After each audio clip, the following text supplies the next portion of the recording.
La presidenta Claudia Sheinbaum hizo una propuesta muy interesante el fin de semana y hoy dio un par de aclaraciones, ¿no?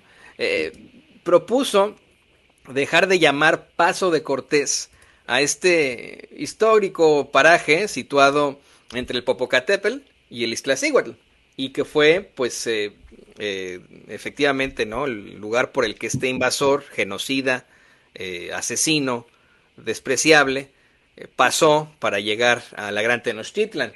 La presidenta propone rebautizar el Paso de Cortés por como Paso de los Pueblos Indígenas.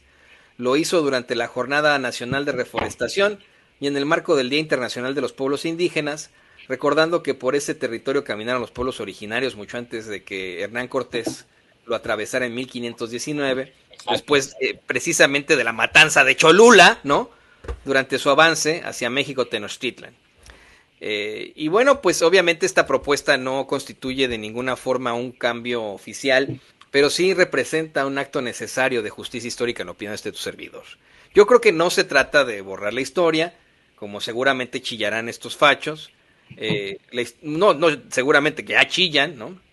La historia debe estudiarse y recordarse, pero no tenemos por qué seguir honrando a un genocida en nuestros espacios públicos. Antes de la llegada de los españoles, aquel lugar era conocido como Tlamacaxco, paso de arriba. 5 siglos después, México comienza a mirar su geografía desde la memoria de quienes estaban ahí primero y pues ya salieron los fachos a decir, a ver, si se enojaron ustedes porque Trump le cambió el nombre al Golfo de México al Golfo de América, ¿por qué se enojan ahora de que le quieran, perdón, por qué ahora ustedes quieren cambiarle el nombre del Paso de Cortés al Paso de los Pueblos Originarios? Bueno, mi respuesta a eso es que, en primer lugar, no se trata de un territorio que se comparta entre dos países, como lo es el Golfo de México, que es de México, y así lo reconocen los cartógrafos del mundo. Solamente aquí en Estados Unidos es de manera oficial por culpa de este régimen neofascista de Donald Trump, pero bueno, el Golfo de México. Es algo que le pertenece a México y México puede determinar llamarle como México quiera. Y estoy completamente de acuerdo. No tenemos que estar recordando la memoria de un genocida hijo de la chingada que se manchó la sangre, las manos de sangre, que incurrió en una serie de atrocidades en contra de los pueblos originarios. Pero tú qué opinas, Monley, tú siempre me das claridad en esto. Quiero escuchar tu No, respecto. primero, dejar claro, lo- un poco vinculado al tema anterior, ¿no? No es que sean mis ideas las de que hay que derrotar militarmente al ente sionista. Por venirnos al tema de Cortés, si no hubiera habido un levantamiento de masas armado, popular, que barriera con todo el sistema colonial, no existiría México. O sea, hubo que vencer, derrotar militarmente a los invasores, a los colonialistas, expulsarlos del país para poder construir un nuevo país, un México independiente. Y por eso podemos dar estos debates que son necesarios y expresan, por supuesto, nuestro proceso de descolonización que no ha terminado. O sea, la lucha anticolonial no se acabó en 1821, ¿no? La lucha anticolonial continúa, es un proceso de liberación intergeneracional, subjetivo, objetivo, cultural, social, político, administrativo, histórico, y por supuesto que es absolutamente legítimo que reflexionemos sobre el cambio de los nombres y la sustitución de los monumentos por símbolos que realmente representen el proceso de liberación de nuestro pueblo. Entonces, el hecho de que se siga llamando el Paso de Cortés es lo que nos debería preocupar, ¿no? El debate o lo preocupante no es que la presidenta proponga cambiar el nombre, lo preocupante es que se siga llamando así, ¿no? Y quienes se escandalizan pues siguen viviendo en la era de la colonia, ¿no? Siguen con sus cabecitas colonizadas, ¿no? Porque por supuesto que es legítimo ponerles nombres, ¿no? A los espacios, a las calles, a las plazas, a los pasos, ¿no? A mí se me hace muy relevante esto que dices Tlamacaxco, ¿no? Sería muy bonito que se llamara así ya, Tlamacaxco, ¿no? El paso de Es lo que yo arriba. pensé desde un Tiene principio, ¿por qué mucho, no le dejamos Tlamacasco y ya, no? También así es... es, ¿no? Perfectamente, ¿no? Y se puede llamar el paso de los pueblos indígenas perfectamente, ¿no? con la idea de que por ahí pasaban mucho antes los pueblos indígenas que los gachupines, perfecto, claro que sí, pero ellos no se proclamaban indígenas, ¿no? Entonces habría que ponerle otro nombre que fuera más ad hoc con cómo se autoproclamaban los pueblos de la época, ¿no? Porque indígena también viene de un lenguaje colonial, ¿no? Que se puede usar no de manera despectiva, por supuesto, hay comunidades y pueblos que se reivindican indígenas u originarios, pero son denominaciones ya de la época colonial. Entonces, habría que pensar en un nombre anterior a la época colonial que retome la existencia de los pueblos como eso, como los verdaderos dueños de esta tierra, ¿no? Y de la que formamos parte nosotros ahora. Por eso es absolutamente legítimo y necesario revisar esas denominaciones. Acá en la Ciudad de México teníamos el paso el puente de Alvarado, que le llamaban, ¿no? Que es por donde huyeron los cobardes gachupines cuando fueron derrotados, donde se caían y se hundían en el agua de los canales porque iban cargados de oro robado y se hundían los idiotas porque se los chupaba la bruja por llevar el oro robado, ¿no? Que ya habían derretido todo el tesoro y lo habían hecho lingotes y se lo habían guardado en las ropas, y cuando salieron corriendo en la noche feliz, la noche de la resistencia, se caían y se ahogaban, ¿no? Por su ambición. Esto es toda una metáfora, ¿no? Y se le llamaba Puente de Alvarado, ¿no? Entonces, afortunadamente ya se le cambió el nombre a esa zona del centro de la Ciudad de México. El Zócalo capitalino ya se llama Zócalo México Tenochtitlan, ¿no? Que es también muy, muy importante. Zócalo, pues históricamente ya se le quedó, pero es México Tenochtitlan, esa zona de nuestra ciudad, y se vale cambiar nombres, ¿no? Y del Paso de Cortés es totalmente legítimo. Habría que ver qué hacemos con el Mar de Cortés también, ¿no? Que no es de Cortés, es de nuestros pueblos. Pero se cambió ya, ¿no? En tiempos de Andrés Manuel le pusieron Mar de California, ¿no? O el Golfo de California le pusieron, ¿no? Sí, fíjate, sí, yo no recordaba. Sí, sí, ese ya. Y hay otros, Ese ya lo mandamos a la chingada, Sí, pero ya. muchos siguen llamándole que el Mar de Cortés y yo siempre digo, Ajá, caracoles exacto. a esos que dicen En Mar de los Cortés. mapas tú te metes y todavía sigue ahí Mar de Cortés, ¿no? Los mismos que siguen poniendo Israel en donde debe decir Palestina, le dicen más Mar de Cortés al Mar de Baja California, o le dirán el Paso de Cortés acá al Tlamacaxco, ¿no? Y hay otros, ¿no? Porque una cosa es hacer justicia con el pasado colonial sin, sin evitar la memoria histórica, porque eso es muy importante, ¿no? Una cosa es reivindicar símbolos, poniéndole nombres a las calles, generando espacios públicos y poniendo monumentos o antimonumentos para hacer memoria, para reivindicar un símbolo, para reivindicar un pensamiento, un mensaje, ¿no? Eso es algo que hacen todos los gobiernos, todos los estados, y es parte de la disputa simbólica de los espacios públicos, ¿no? Eso es relevante hacerlo, pero también mantener la memoria fresca, mantener la memoria histórica, no olvidar quién es quién y cuáles fueron sus actos, cuáles fueron sus hechos y por qué trastocaron el pasado y el futuro de nuestras naciones, de nuestras generaciones, ¿no? Siempre mantener la memoria histórica es muy importante. Es una responsabilidad de los sistemas de educación pública, es una responsabilidad del conjunto del Estado nacional, es una responsabilidad de los comunicadores, las comunicadoras, ¿no? Mantener la memoria histórica y la crítica histórica como un ejercicio permanente de los pueblos para ir construyendo una identidad propia, un rostro propio. Porque falta mucho por hacer, por ejemplo, en términos de algunos pueblos que se llaman Díaz Ordaz, ¿no? A mí todavía me sorprende que haya comunidades de nuestro país que lleven nombres de ese tipo, ¿no? Y entonces, a ver, revisar si los pueblos están listos o no para modificar ese nombre y retomar sus nombres prehispánicos, que todos los pueblitos tienen nombres prehispánicos, ¿no? O crearse una nueva nomenclatura, pero no nada más es con el pasado colonial de la colonia hispánica, sino también es ajustar cuentas con otros malhechores de la historia que hicieron mucho daño a nuestro país y a nuestros pueblos y que siguen sus nombres por allí en algunas calles, en algunas avenidas, en algunos pueblos. Si no mal recuerdo, hay una colonia que se llama Enrique Peña Nieto por allá, ¿no? En el norte, ¿no? Entonces hay y ese tipo de cambios ya no dependen de si un gobierno los quita o no, sino también creo que dependen del debate público que se dé en la propia comunidad para revisar su historia, reflexionar sobre quién es el nombre que les está dando identidad y si de veras se sienten reflejados y identificados en ese nombre que tiene su pueblo, su calle, su barrio, su comunidad, ¿no? Entonces, creo que todavía hay que andar mucho por allí y hay mucha responsabilidad de las autoridades, ¿no? Hay mucha responsabilidad del funcionario, de la funcionaria pública, sobre todo de los administrativos, culturales y educativos, que la verdad los veo muy, muy, muy distraídos en otras cosas, ¿no? Y no poniendo atención en estos temas que son aparentemente subjetivos, aparentemente inmateriales, aparentemente sin importancia, pues solo es el nombre de un paso, solo es el nombre de una calle, ¿a quién le importa? No, se forja identidad con ese tipo de nombres y es muy importante que se debata, que se reflexione y que se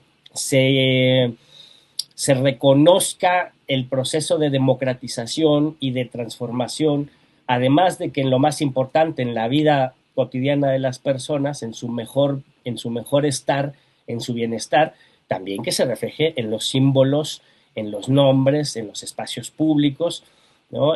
Todo este carácter de liberación que tiene que ser una liberación anticolonial necesariamente y un hacer justicia con nuestro pasado postcolonial, con nuestro pasado de Estado moderno, ¿no? Por suscríbase y si puede, apoye este proyecto de periodismo libre e independiente con un superchat. No le hace que este sea un video pregrabado. También nos puede hacer un donativo. Aquí abajito de la pantalla hay un signo de pesos o de dólares adentro de un corazoncito que dice gracias o thanks. Píquele ahí y apoya la verdad con justicia. Y revisar estos nombres que seguimos arrastrando, ¿no? Fíjate, te voy a decir que, según yo, hay todavía calles y colonias con el nombre de Carlos Salinas de Gortari. Y estamos conectados, Madame Kika y yo, porque de inmediato ella me mandó una captura de la Saludos a investigación. Madame Kika. Nada más lo checó ahí en Google y dice que hay una colonia que se llama Colonia Carlos Salinas de Gortari en una localidad rural del municipio de Mexicali en el estado de Baja California, México. Dice que tiene una población muy reducida, de aproximadamente 2 habitantes, y se ubica en una zona desértica de San Felipe. Dice que existen también asentamientos y calles con ese mismo nombre en otras entidades del país, como en Veracruz, como mencionabas, ¿no? Está Avenida Carlos Salinas de Gortari, Fraccionamiento Carlos Salinas de Gortari, en Hidalgo, por ejemplo, ¿no? O sea, imagínate. Ahí también hay unas que se llaman Luis Donaldo Colosio. Y esas son, dices, pero ¿por qué? ¿No? Ajá, yo me digo, ¿por qué chingas si fue un candidato?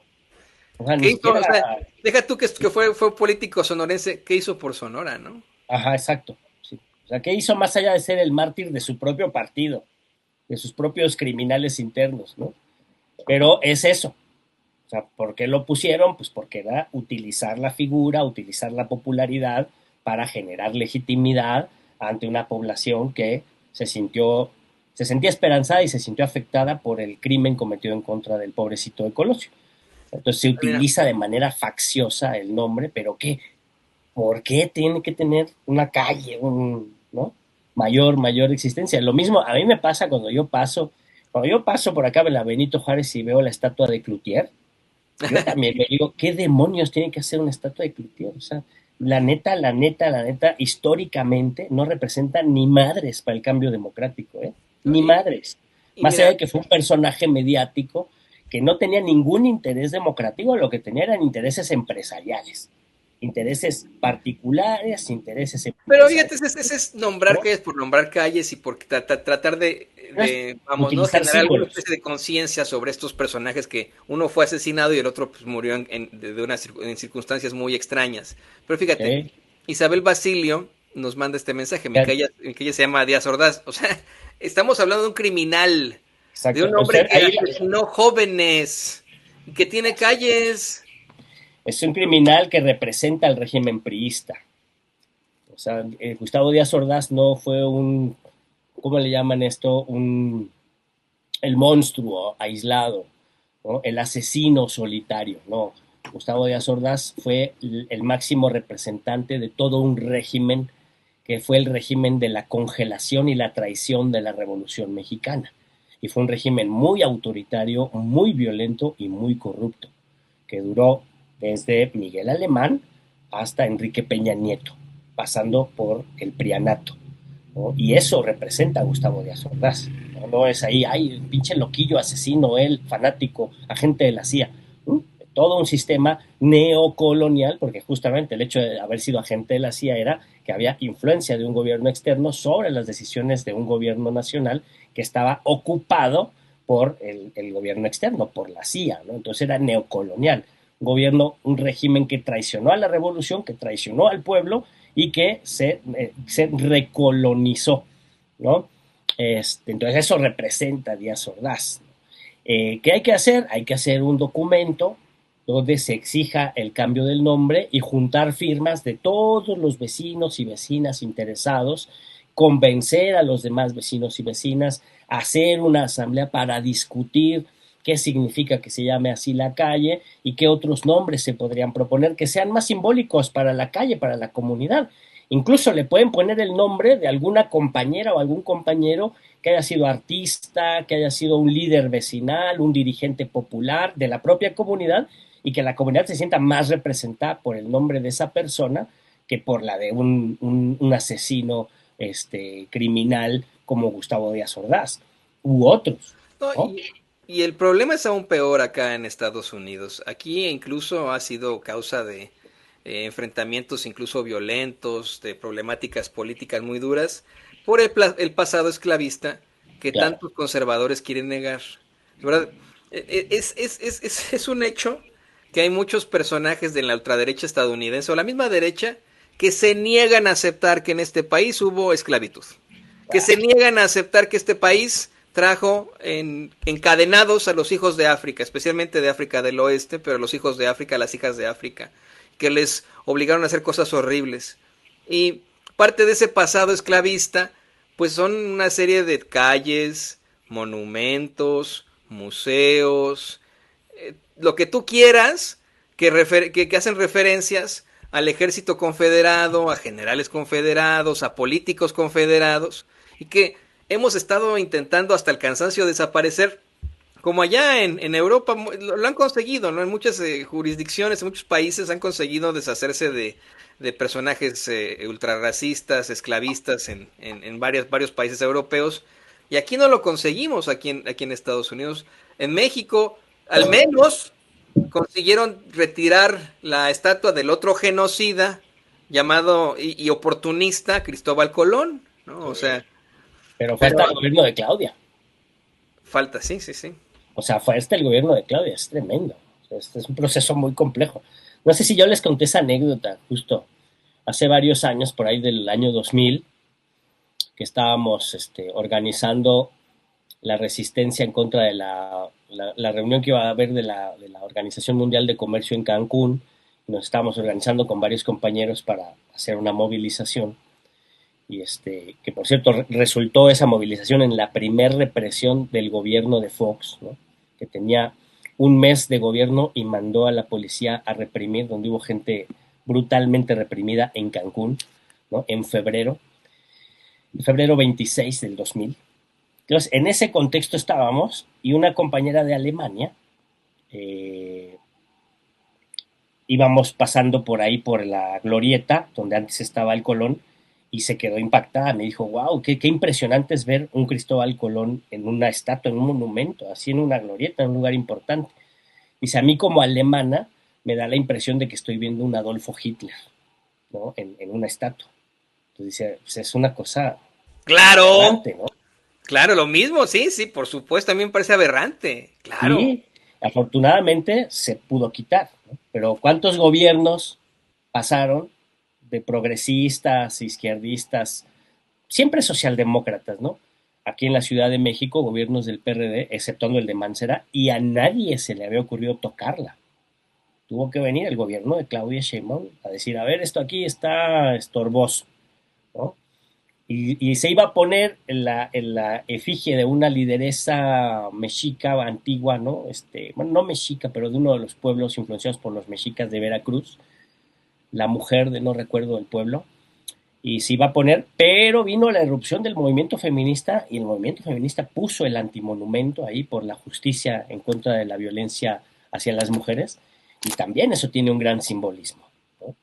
Y el gobierno de la Ciudad de México, en lugar de quitar al antimonumento, pues puso el monumento oficial a un ladito y se mantiene el antimonumento allí. Y yo creo que ese antimonumento que exige la lucha en contra de la violencia a las mujeres, ni una más, tiene que estar ahí hasta que logremos tener el país en paz, hasta que logremos borrar esa cifra vergonzosa de mujeres abusadas y violentadas en todo el territorio nacional, ¿no?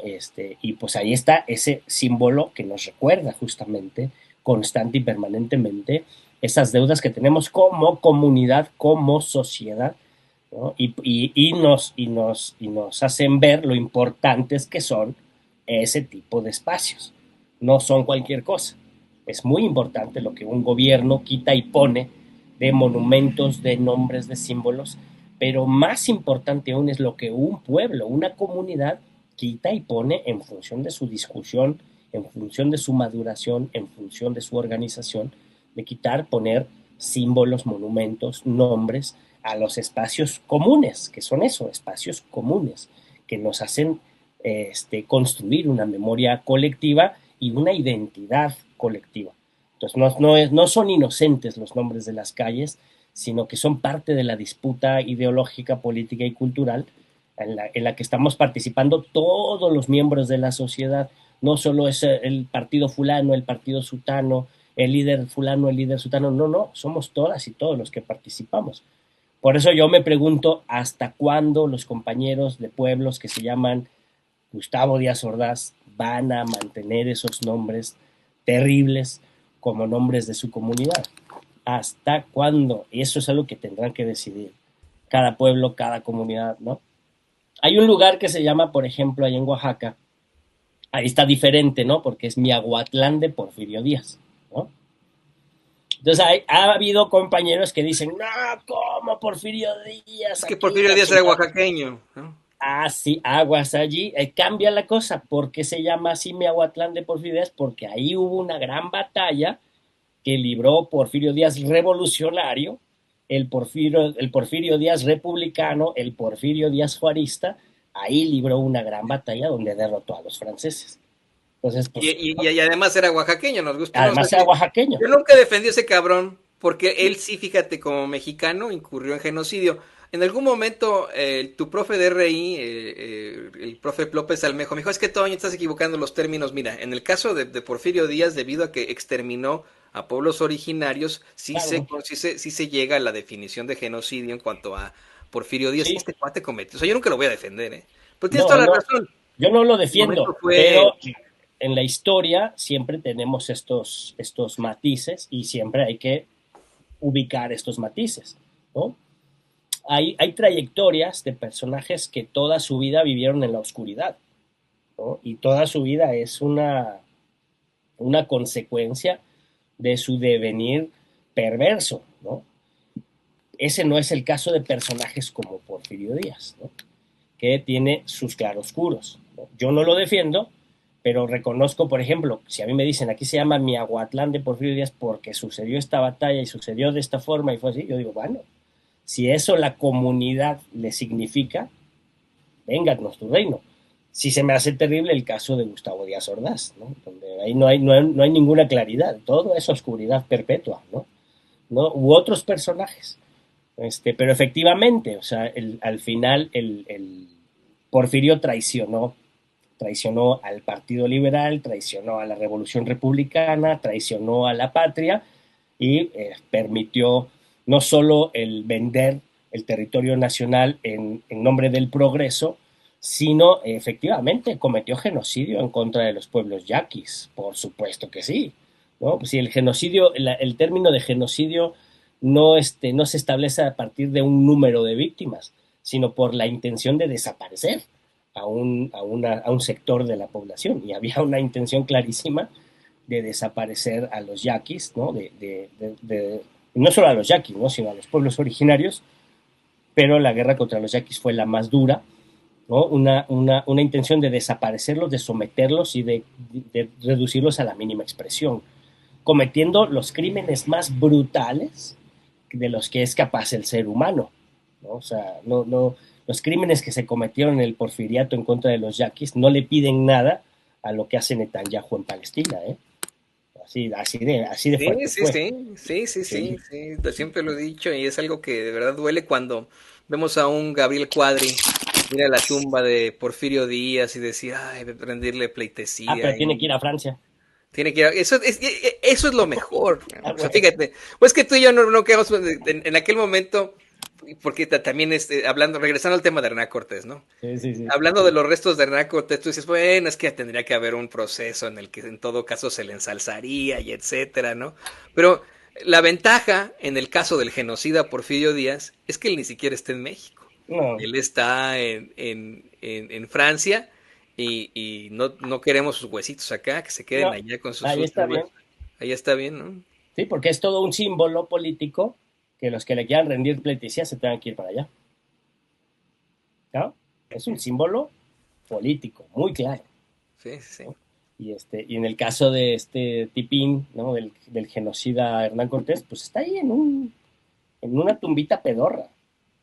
No tiene el mausoleo y la iglesia y la chingada que le harían si se los llevan, ¿no? Te digo, yo insisto, ¿no? Yo aplicaría la soviética, ¿no?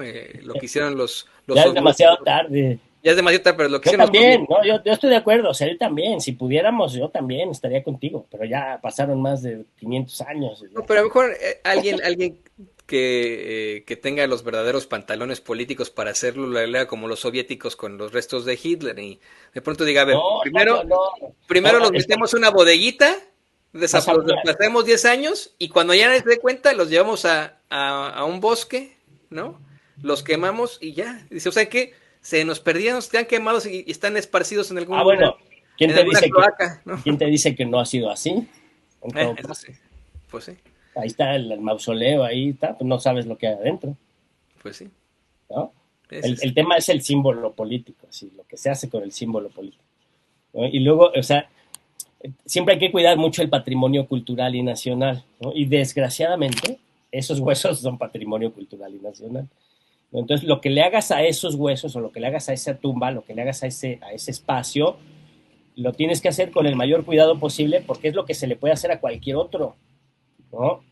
Entonces, ahorita gobierna la izquierda, ahorita gobierna el progresismo, ahorita hay un respeto del Estado de Derecho, ¿no? Pero en otro momento puede llegar otro gobierno y que no quiera respetarlo y lo único que vamos a tener para defender los espacios públicos y el patrimonio cultural van a ser las reglas, el Estado de Derecho, los protocolos, ¿no?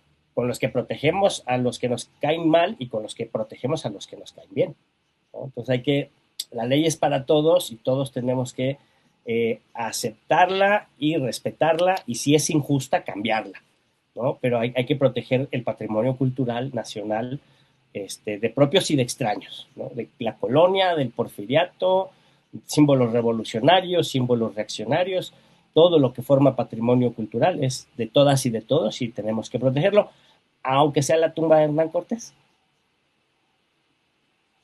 Querido Bonley, yo feliz de estar aquí contigo y platicar de estos temas, empezando la semana con todo, con mucha fuerza. Híjole, no le va a gustar a los fachos el lunes. A nosotros, los que estamos del lado del progreso, sí nos encantan los lunes. Y pues te mando, además de mi agradecimiento, un abrazo. Te pido que también nos compartas tus redes sociales para pues, que la gente te vea por allá por la 4TV y probablemente esta semana en Sin Censura y aquí en Con Toño Ruiz. Cuando me convoquen, yo estoy al pie del cañón. Siempre que haya condiciones, aquí me tendrán, camaradas. Este es el espacio donde me pueden escuchar y ver, aquí con Toño Ruiz, allá con Vicente o con Toño Ruiz, ¿no? O con el maestro Cruz también, que luego me toca interactuar con él, ¿no? Allá en Sin Censura. Y yo siempre muy agradecido de que se me permita expresar mi punto de vista en estos importantes espacios de la independencia democrática, de la lucha de nuestros periodistas conscientes.